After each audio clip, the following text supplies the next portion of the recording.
Welcome to our research session.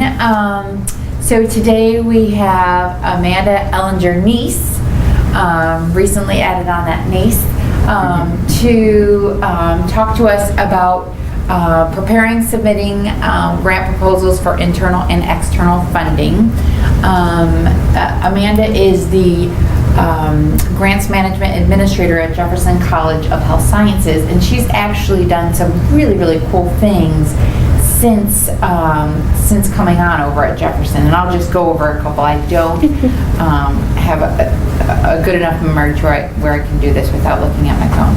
But she has, under her tenure, the following successes have occurred. So an average approval rate of 71.4 for extramural grant submissions, a 46% increase in grant funding through the Human Resource and Services Administration's Advanced Education Nurse Traineeship Program, a $1.03 million grant from the Human Resources and Services Administration for the development of a BSN program, and I understand that that's like the largest in 35 years or something along those lines. The largest single award that the college has ever received. That's really, really cool, saying something. A 3-year, $250,000 competitive continuation grant from the U.S. Department of Justice's office on violence against women. The college's first scholarship for disadvantaged students grant from the Human Resources and Services Administration, which provided $133,000 for tuition-based scholarships for students in nursing, physician assistants, and Masters of Occupational Therapy. 160% increase in extramural grant revenues, 163% increase in the number of grants submitted by faculty, which is huge. We're trying to get people, faculty involved in submitting grants and to not fear that process so much. And about 160% increase in the number of internal grants funded for faculty, research, and scholarship projects. That's huge.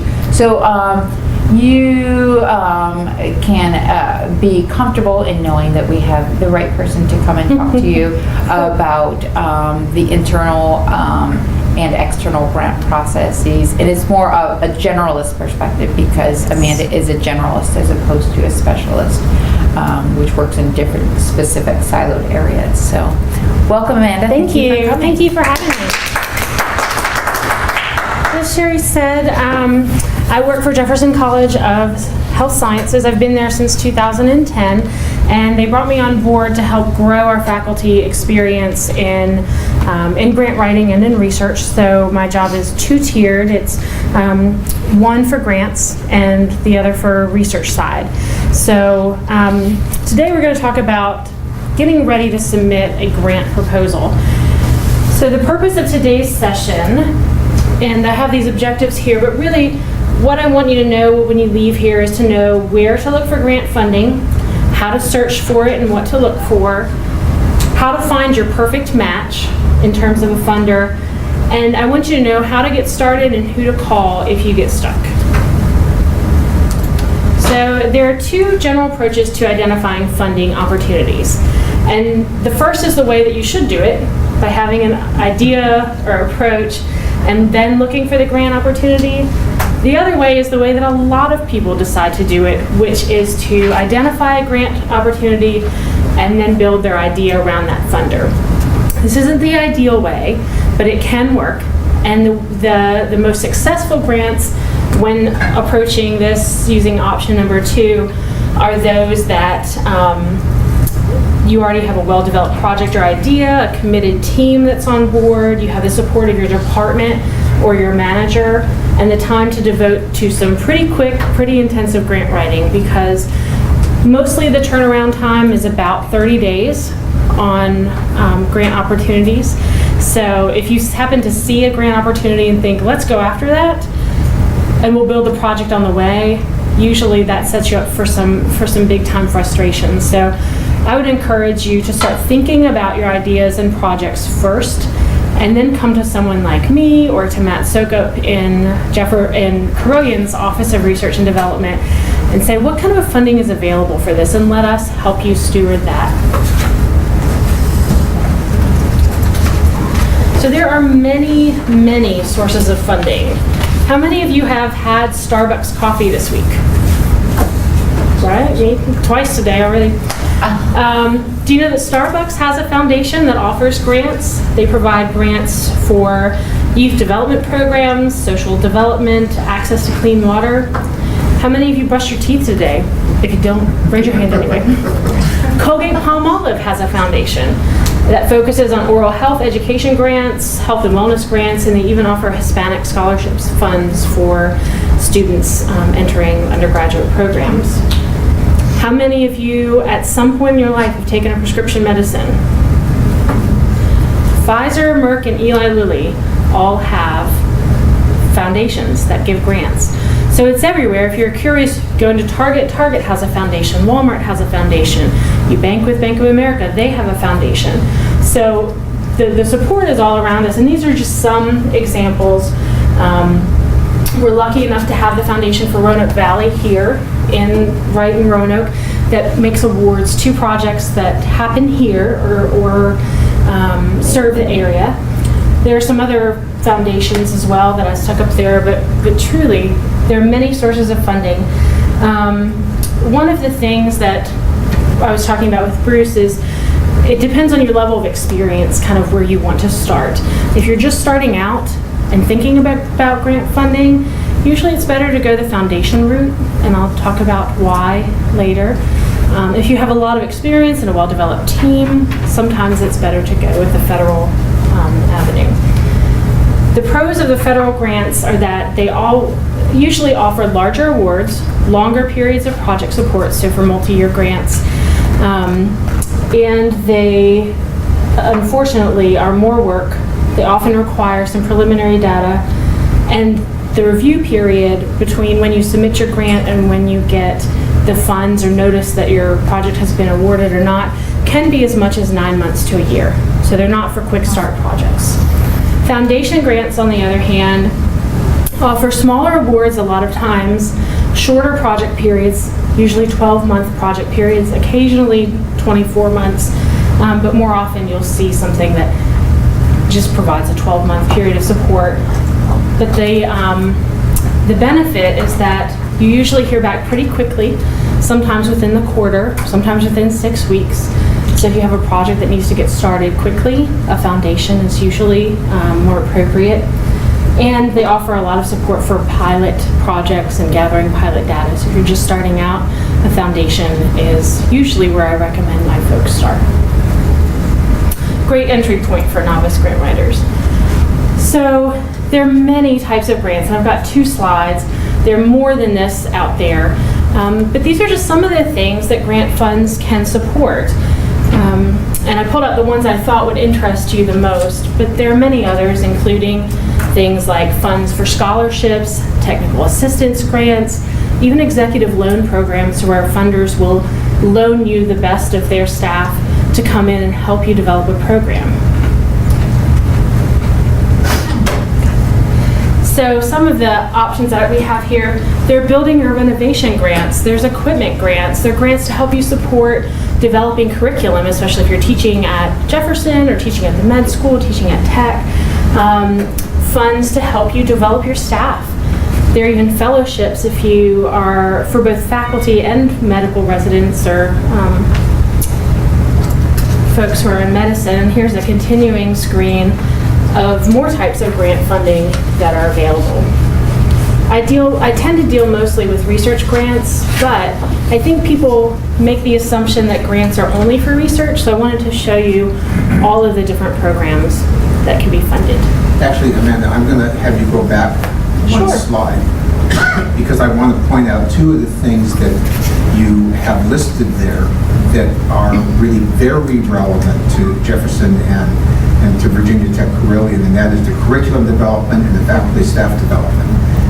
In particular, faculty staff development is a very special interest of this particular department that is sponsoring you for this presentation, because that's one of the whole focuses of this. The point about it is that there really are a lot of things going on in Roanoke, both at Jefferson and here and at other places in Roanoke in which curriculum development and faculty staff development has a particular advantage. This is very much for better, but these places are known regionally and to some degree nationally as being on the forefront of certain types of curriculum activities. And what that means, therefore, is that people here really would have something of an advantage if they do have some sort of ideas. Now, what that would mean is that as you are preparing to look for some sort of an activity like that, you really do need to work with the people in this department, Right. the ones who are sitting next to me, Right. to help focus the ideas that you may have. Absolutely. And there are some grants I was just looking at today. There's the Chatlis Foundation, which provides funds for medical education. And then there was one that just came up that I had never heard of, the Medicines Company Grant. And it offers support for health education. So I haven't looked deeper into them. You have to contact their program officer for an application, and that's actually a good place to start any type of grant searches once you've found a funder to reach out to the program officer for more information. But good points. So with all these types of grants and support that are offered, how do you figure out which one is right for your project? And then how do you know where to start? What application is the best use of your time? So first, I would encourage you to be very intentional with grant searching. Be deliberate. Know what you're looking for, or have an idea or a project that needs funding versus the other way around. Then ask yourself some questions. What do you need? What do you want to do? How long will it take? If it's a project that you're going to need funding for 3 to 5 years, you're probably looking for a federal grant. If you have a project that is going to take 12 months or less, you're just going to kind of pilot an intervention, see how it works, gather some data. 12-month project period, you're looking at more of a foundation grant, as I mentioned before. How much will it cost? That helps you narrow your funders as well, because foundations usually $100,000, $200,000 at the top. There are some exceptions where federal funds can climb into the millions and up to 5-year project periods in addition to continuations. How quickly do you need that funding? And again, that helps you further narrow the scope of potential funders. Because if you look at a foundation and they say, our board meets once a year, and that's when we decide to award grants. If you have a project that's pretty time sensitive, you have the people in place now, you have the patient population or the student population, you need outcomes quickly, that may not work. So you always want to look, when you're starting to look at grant solicitations, how long it is until you'll know if you've gotten an award or not. Do you have preliminary data, or do you need to collect it?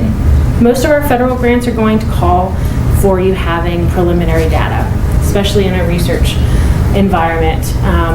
If you need to collect it, there are places to start, and I'll be talking about some internal options as well as some foundation funds. And then figure out who else should be on your team.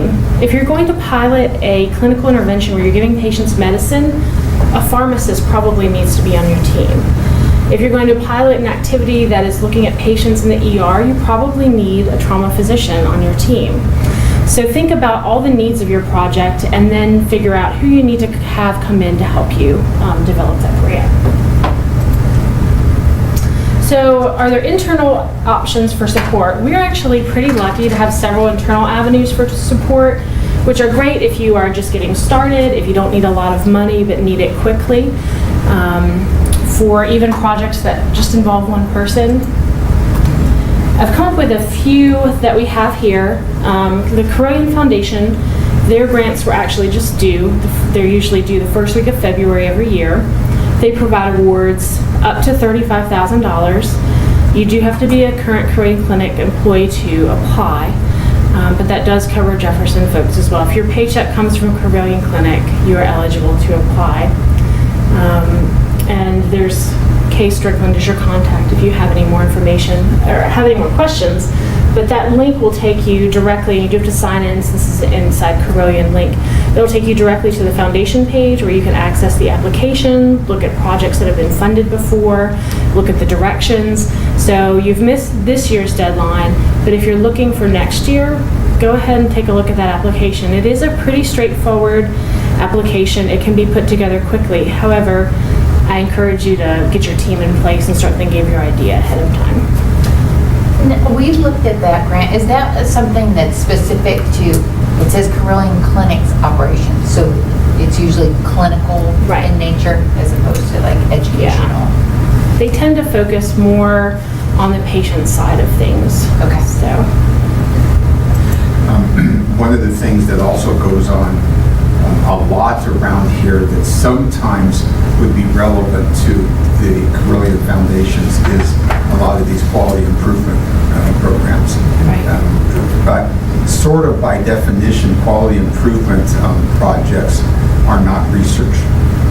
But a lot of the ideas that come in the context of quality improvement can be made into a research project. Right.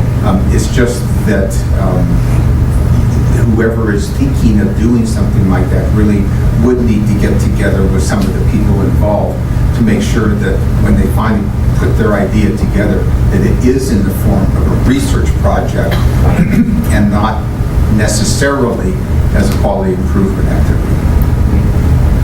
good points.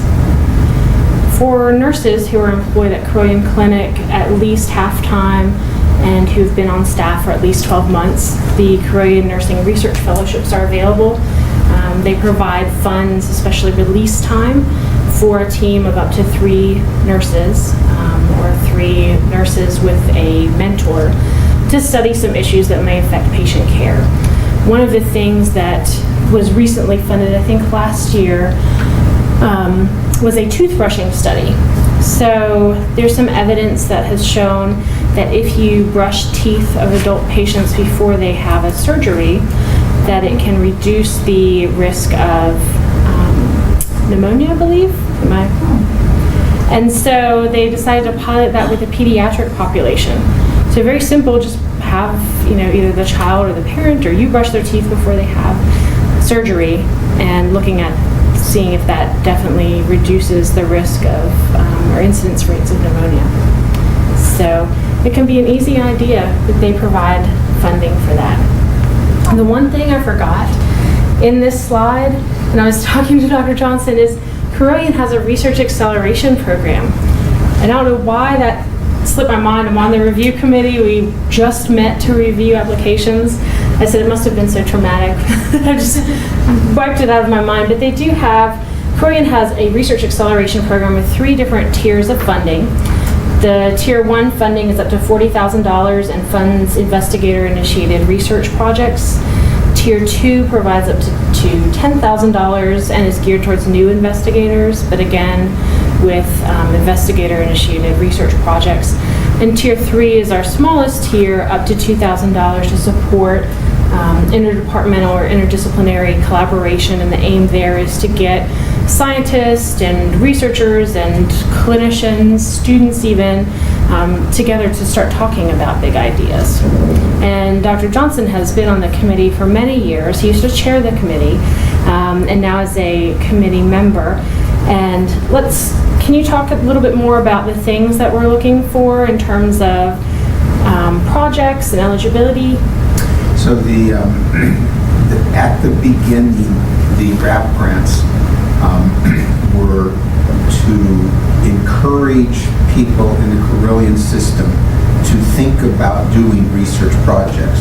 Even just 10 years ago, there was really precious little research that was coming out of Roanoke.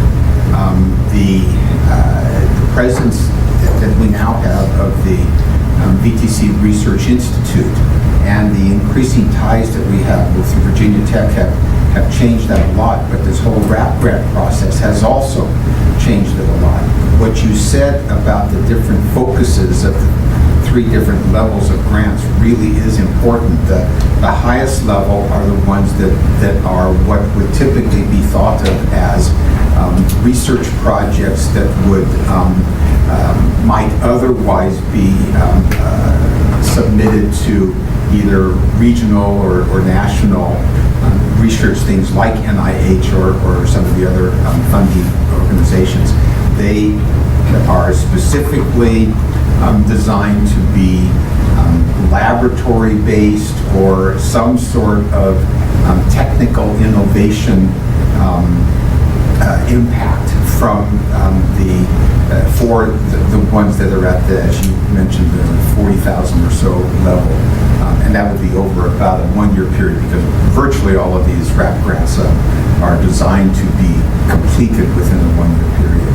The other thing to keep in mind is that at least at the higher level, there really is an advantage to getting a good score on the grant submission if there is involvement with some other local institutions. So for instance, if there is some activity that would involve some researchers at Virginia Tech, or even some researchers at UVA or VCU or something like that, if it makes sense to Carilion to involve those sorts of people, then that actually is something, because what the whole idea about these RAP grants is really to be able to get ourselves known as a place that does research, in addition to a place that provides very good clinical care and education and so on. So, and a lot of the details about this really are included in the website or where it is that you would look for information about that. The other thing that is really, really nice about the RAP grants, and that applies to all of us here who have involvement either with students in the medical school or with residents and fellows in our clinical area, is that the RAP grants in particular do look very favorably upon having involvement by students, residents, or fellows, because we are wanting to encourage people at that level to, one, think about doing research, and two, to think about the fact that Carilion, that Roanoke is a place in which these kinds of research projects can be done. So, and that applies particularly to the lower level, what did you say, 2,000 and 10,000? 2,000 is tier 3. Yeah, if you're involved with a resident who has an idea, who wants to do something or other, this is someplace where you really can make a big impact upon yours and their CVs by applying for and getting a particular grant to do a research project.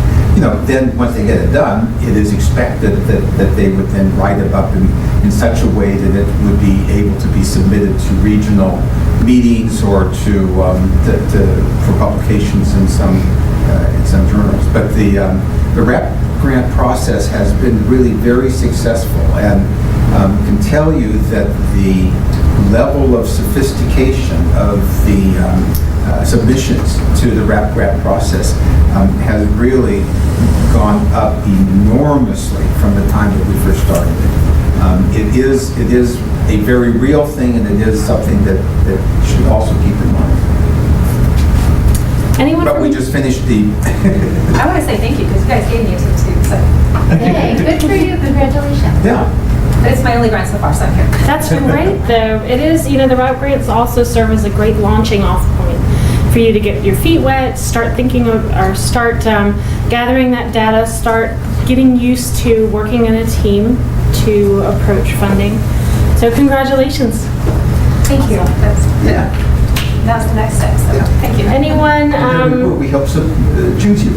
Appreciate it very much. I think I'm the only representative from Jefferson College here, but we also have internal funds available to our faculty for both the scholarly or dissemination of scholarly work or research through travel and through small pilot grants for research for $4,000. I administer those funds. They come out of my budget.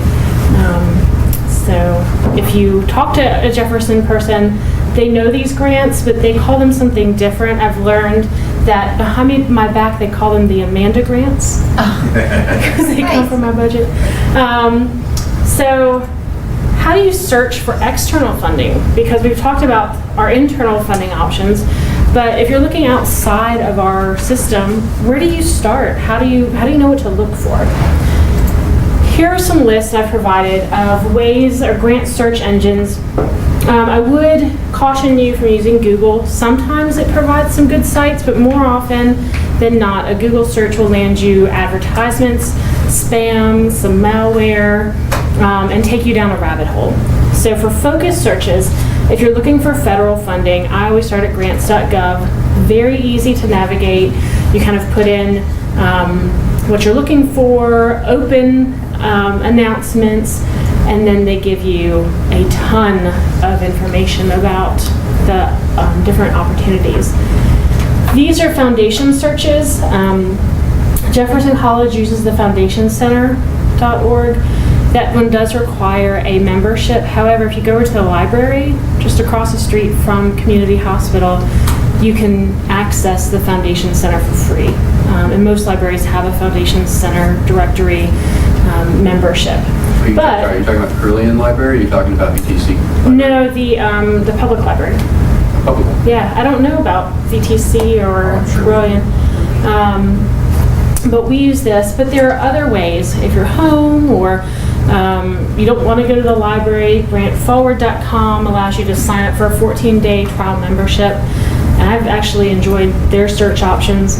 GuideStar, you can look for grants, but you can also check for Foundation's 990s, and you can pull those for every year. And 990s are helpful in determining who they've awarded grants to, what amounts, and for what projects. Because a 990 from IRS has to say where that foundation is spending their money. So it would say Jefferson College, $200,000 award for scholarships for disadvantaged students. And so then that gives you some information that you can use if you need, if you're applying for the first time, want to reach out to someone who's been funded before, or if you're trying to figure out if the funder provides resources for projects like yours. So these are some sites. The first one that I mentioned is Grant Forward.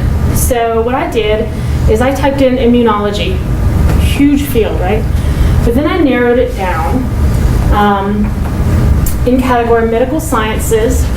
I wanted to look at only funding opportunities that were currently open, because if they're not open, that's wasting my time.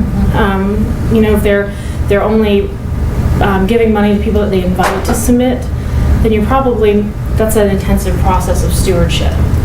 I wanted to look at grants that involve doctoral research. I didn't want fellowships or scholarships. I didn't want awards or prizes. You can exclude types of funding. And I wanted a submission type that was not limited. So things that would say limited to previous applicants only, or limited to those that the foundation invites to apply.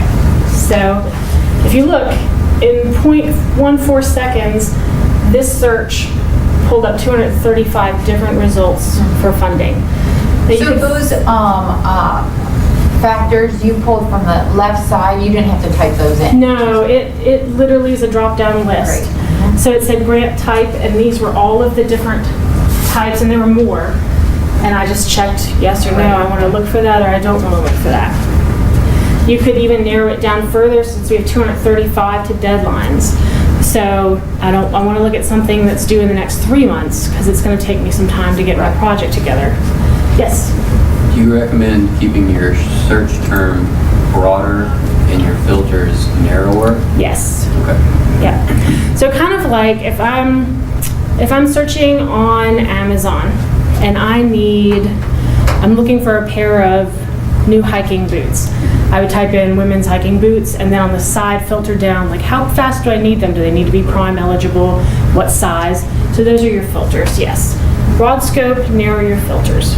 Because there may be some things, if you get too specific from the beginning, that you rule out some funders that would otherwise be good matches. Yes? Sorry, if you could go back there, one of the examples that came up there is producing anti-tick vaccines in yeast. Mm-hmm. So when you see something really that specific, is that because they've already picked somebody? This is, this is an example of something that they want to fund, and it's very specific Federal grants get super specific. So they, a department of the federal government or a center will have a very specific aim. And so this, if you're doing anything besides producing anti-tick vaccines in yeast, don't apply for that one.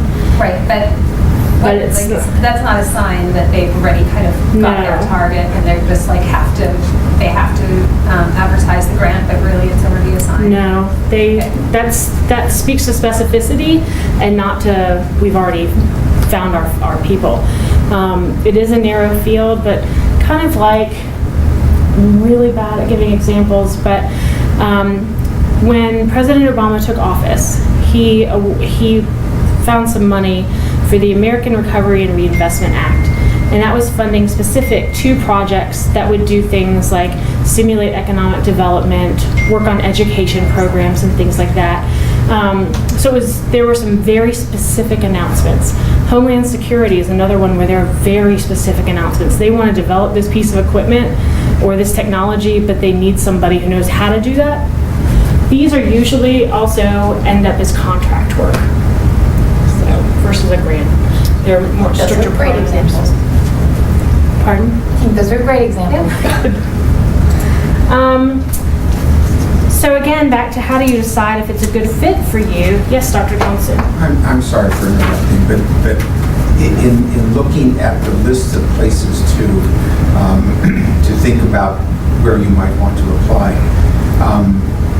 I happen to know that the dean of the medical school is on a research committee that is based in Virginia that actually limits its grants to Virginia educational institutions and deliberately spreads the money around so that no one institution gets more than one grant a year. So UVA doesn't get all the money, okay? The deal is called CHERUB, Cherub? Commonwealth Health Research Board, I think. Okay, we've applied for them before. Yes. They are not easy grants to get. And it's very hardcore science. So although there have been grants that have gone to things that come out of a science department that might eventually have clinical import, and the one that comes to mind is because of who is sitting across from me here. But there have been grants that have at least been submitted to CHERUB, and I don't know if they've been funded, that basically have come out of the biomedical engineering department of Virginia Tech, which involves devices that eventually might have orthopedic relevance.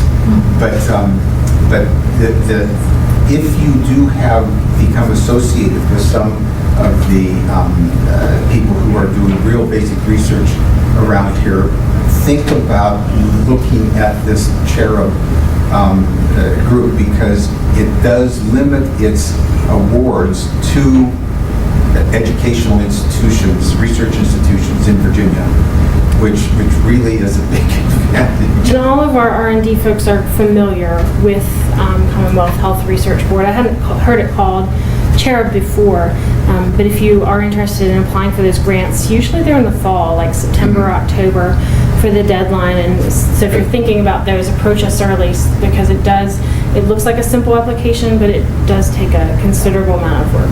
So those are basic science grants. Yes. Yeah. So back to looking at grant funders. So we had 235 options. So how do you know which one fits? Assuming you've applied all your filters and now you have, let's say, 15 maybe to look at. The best way to start is to look to see, does your project idea align with what the funder wants to fund? And so how do you know that? Read the solicitation, it usually tells you. So this is a major research instrumentation program out of the National Science Foundation. And right there, it tells you what they're looking to fund. They want to increase access to shared scientific and engineering instruments for research and research training. These are grants for large pieces of equipment that could not otherwise be purchased by the institution applying for funds. And no matter where you go, if you go to Starbucks Foundation or the Eli Lilly, all of them will have either a mission statement or a goal or a purpose statement, or say These are the things that we want to fund. So make sure that your project fits with what they want to fund. Then explore their website. One of the best ways. May I back up just for a second? Sure. A different context, but I just was recently having a conversation about when somebody's calling for something, like whether it's requirements or a call for abstracts, use their language, right? Yes. So if they say we want collaboration, we want this, that, just use those specific words in describing how you will fulfill them, right? Yes, although make sure that it has an authentic voice. Right. So if you're just, have you ever received That's a a very resume good from point. somebody? Yes. And you're like, you look at it and you're like, I have experience doing all of the functions that Yes. you put. Yes, that's very. So make sure that you do use their language, but be authentic in the way that you're discussing your proposal. I serve as a federal reviewer for HRSA and for NSF, and on both of those things, sometimes I'm like, I do this work all day and I have no idea what you're doing because you just spit back verbiage at me instead of kind of have a discussion. Tell me what you're doing. The funder's website is usually a great place to find some information. So here, the foundation is mapfundblog.org. Along the top, even if you go again to Starbucks or Eli Lilly or the Chatless Foundation, they're going to say, have this information, apply for a grant, etc. And you can spend a lot of time looking at different opportunities. This one, if you can see, it closed on October 28th. And here's when, if you're not eligible, they're going to notify you on November 18th. And round 2 of funding is December 23rd. So usually, for a foundation, not federal funding, for foundation funders, their website is usually the best information. Then figure out, how does the funder talk about what it does? How does the funder say what's important to them? And usually that's also on their website. If you look at that second paragraph there, it says, we're interested in supporting artists that question, disrupt, complicate, and challenge notions of social and cultural hierarchy. And I'm not really even sure what that means. So I'd have to, maybe contact someone who's been funded before, or contact the program officer. But the point here is that on their website, usually they describe their overall mission. So if you're looking and they say, we want to fund health sciences education, but then they say we do not fund fellowships, we do not fund med students, we do not give scholarships to individuals, and you're looking for scholarship funds or fellowships, that's probably not a good fit, even though they said that they fund health sciences education. They're looking for something a little different. This I always find important. Who's going to review your proposal? This lets me know who I'm writing to, who my audience is, because a grant is, a lot of people mistake it for an intellectual document. It's mostly a marketing document. You're trying to convince people that what you want to do is worthy of funding and that you're the best person to do it and that they need to give you the money for it. So my background actually began in marketing. So figure out who your audience is, and usually they'll tell you. In federal grants, it may be harder to determine, but trust that they're going to pick specialist readers on federal grants. In foundation grants, they're going to pick people who have the foundation's best interest at heart versus not necessarily a specialist for your program. Any questions so far? This is the important part, and the part that I actually go to first. Once I figure out that the foundation has supported, it's going to offer me the kind of funds that I need and the project period that I need, I look at what have they previously supported. And again, that goes back to, for instance, I was looking for scholarship grants. And we went to the Coca-Cola Foundation. The Coca-Cola Foundation offers scholarship grants, but they make those to institutions, not to students. So a student had said, I need some support to enroll in this program. I was looking for her, and I typed in all the filters, campus scholarships, but then when you dug a little bit deeper, they want to give those to the institution, so I would have to apply as an institution on her behalf. And it would be for more than just one student, it would be for multiple students. So look at what they've previously supported, and that can tell you really quick if your project would align with the things that they've funded. Sometimes foundations don't get really specific. This will tell you, is this worth my time with this funder? Is there a danger of making assumptions? In other words, if you assume that based on the pattern that there is, that therefore they're not looking for something a little bit different? You're assuming the same trajectory. I don't think it's dangerous to make assumptions. I think it's a smart use of your time to make those assumptions. But I also encourage you, if you have questions, everyone has a program staff, whether it's a board of directors that's in charge of making the funding decisions, a board of trustees, a president. All federal grants have program officers or program staff that can answer your question. So I have on occasion looked at things that have been funded and thought, I don't know if my project really aligns, and called them and said, you know what, I have an idea. This is the project that we're looking for funding for, and here's why I think it may match your interest. What do you think about that? If you call a federal program officer, a lot of times they'll say, well, it depends, and not give you a clear answer. A foundation will usually say, oh no, we're not really interested in that. Or, we didn't mention that we were interested in that, but that sounds really cool. Submit your proposal anyway. You can, for more information, again, ask colleagues and mentors. When you look at that list of other programs that have been supported by that funder, call them up, send them an email, say, I see that you submitted an application in the past. That's what I did for the Coca-Cola Foundation. We have Virginia Tech Foundation actually received Coca-Cola Foundation scholarship money.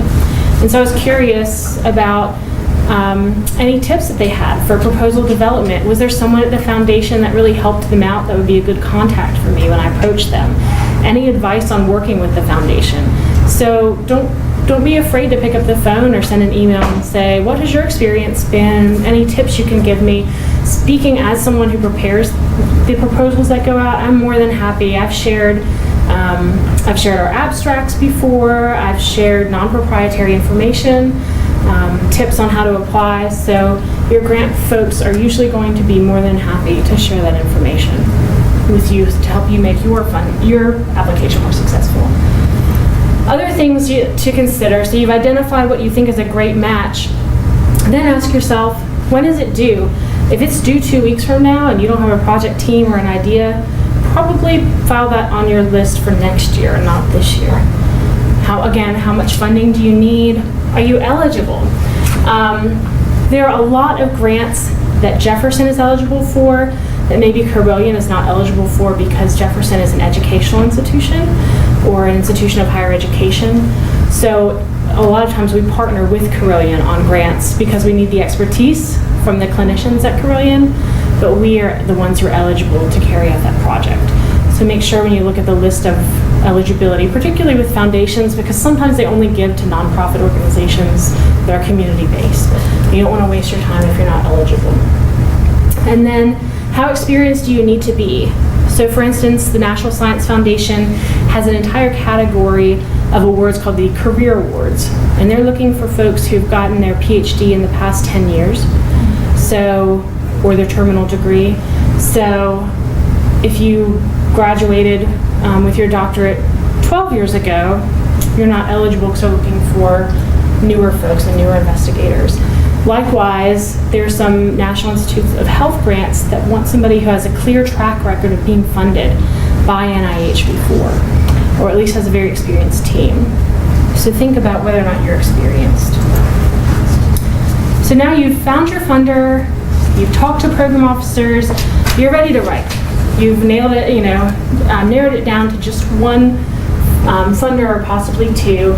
So my best advice is first read the entire announcement. Break out your highlighters. A lot of times that announcement will give you every piece of information that you need, and as you drill down, either you'll find out that it's a great fit or better than you anticipated, or you'll find out that maybe there's some things in there that you didn't anticipate, like they want you to provide a dollar-for-dollar match on the money that they give you. That would be something that would potentially stop. Or that they won't fund personnel, that they'll only fund consultant support. So if you need release time to do your project, that wouldn't be a good fit. So read the entire announcement. People are often intimidated by grants, but the best advice I can give you is if you can follow directions in any capacity, you can write a grant. It's really just about following the directions and making sure that you have a good fit. There are a lot of specifics that foundations and federal funders get really picky about. Things like if they want 1-inch margins, don't try to push it, don't try to get more words on the page, stick to the 1-inch margins, the 12-point font. If they tell you specifically what they want, make sure that you're following that direction. Identify every piece that's going to need to go into that grant. Are you going to need letters of support? Are you going to need bio sketches? Those things typically take a little bit longer time because you never write grants by yourself. All grant writing is done in a team, even if you're applying solo for a grant opportunity, but you still may need an organization budget, board of directors list, a letter of endorsement from your CEO or your department chair, and they don't like to get those at the last minute. So make sure that you're building in time for those extra components. And then what I like to do is open up a blank Word document and just carry all the headings over from the grant application to a Word document. And then I'll put notes like project narrative, introduction, they need this, they need to see this in the introduction, here's how many points it's worth. So I kind of know where to focus my energy. And then I make sure that I know that I've answered each question. This is a National Education Association grant application, and it tells you very quickly, there's some character counts, here's how you should be looking at your budget, page limits, etc. So include the directions and the criteria for selection when you write your outline. For instance, if the budget's worth 15% of your overall score, make sure that you align that with how much energy you're putting into the development of your budget. If your methodology or the addressing your problem is worth 40%, it should probably take up 40% of your pages too. And I usually put that in my outline. If any of you ever need help with creating an outline, I'm more than happy to help you. But it's kind of just like the thing that you did in school, no matter if you have a doctoral degree or not. Then you're ready to write. Again, using those section headers, organizing the sections, making sure that if they said, and a lot of times they'll say project narrative and give a whole list of things that they want to see. I make each of those a bullet point, and even I'll use them as headings when I submit my grant so that they can see very quickly when they're reviewing the grant, yes, she's addressed who she's serving, how long it's going to take, she knows what the problems are in the community or local to the community. So it makes it easier for the reviewer to figure out as well. And then always find a proofreader. Even though I have a lot of experience in grant preparation, there are things I've missed because I get too close to it. I'm like, oh gosh, that didn't make sense at all. So again, build some time in to allow someone who is not close to the project to review. And then for all members of your team to review the grant as well. Here are some secrets, or trade secrets.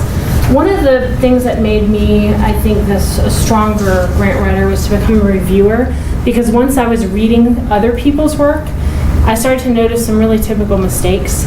I also found out things like, this sounds impressive, but I don't really know what they're doing.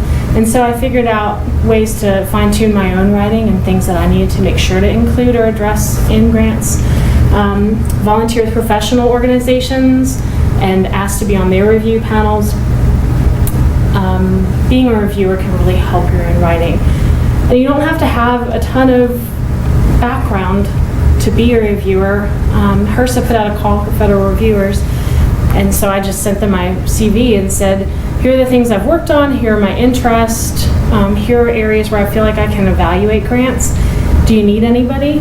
And they said, oh yes, we need, and so they've called me a couple times to be on review panels. So you don't need to have an MD, you don't need to have a ton of research experience, you just have to have experience in an area. And all of us have experience there. And then I want to leave you with, if you don't apply, you don't get funding, so take a risk. Grant writing, you're not going to usually get funded with every grant you submit, but the good news is that you get better every time. And you get feedback from your reviewers, and you get more accustomed to the process of application. So just put it out there, put those ideas out there, and see who's interested in funding. We have two sources of support, Trillian and at Jefferson.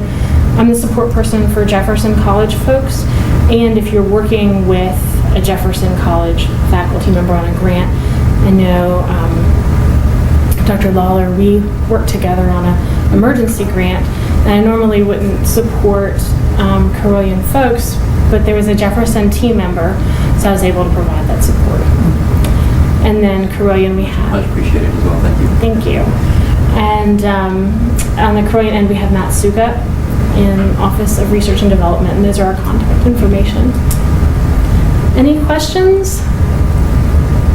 Yeah. Okay, this is kind of a bad question, I guess. That, No questions bad. Well, my research mentor tells me that the dirty little secret of research funding is that you usually apply for a project that you've actually mostly done already. This doesn't sound particularly ethical, or what they, I guess I just wanted your perspective on that.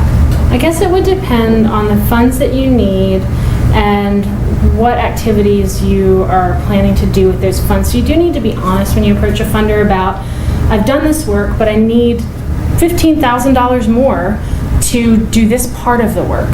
The work has stalled, or we can't go any further unless we have these funds, and these funds are going to support activities A, B, and C.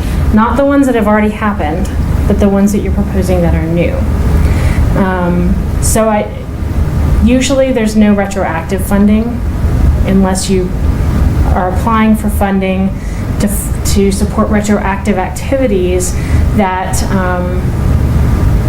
you're not being completely honest about.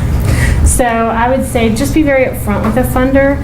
There's no harm in saying we've done steps 1 through 12 and we just need funding for these last 2. And we have the team in place and we have the capability and we have the infrastructure.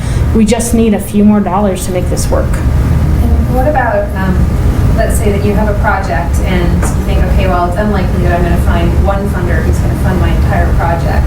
Can you Totally put fine. together and how do you tell each one about what else you're applying for, or are they all separate applications, or? So I applied for a lot of times, so we needed a piece of equipment for our physician assistant program, and that piece of equipment cost $15,000. Small money. It was a simulated sonogram machine to teach our students how to do diagnostic screening using a sonogram. And so I applied to Bank of America, I applied to Carolian Foundation, I applied to Foundation for Roanoke Valley, I applied like 4 different places for those funds. And did you apply for $15,000 for Yes. this one? Yeah. Okay.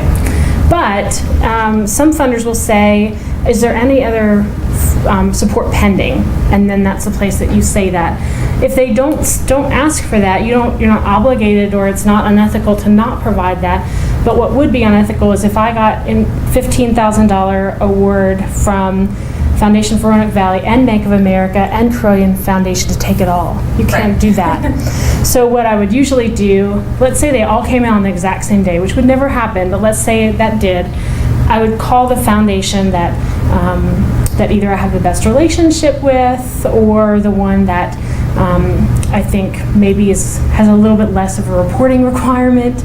Something, the person that I know will be easiest to work with, and say, here's the situation, we got really lucky this time, and we have triple the amount of funds that we need for this project, so we're going to accept funds from X Foundation and go ahead and put those funds back into your pool for other applications.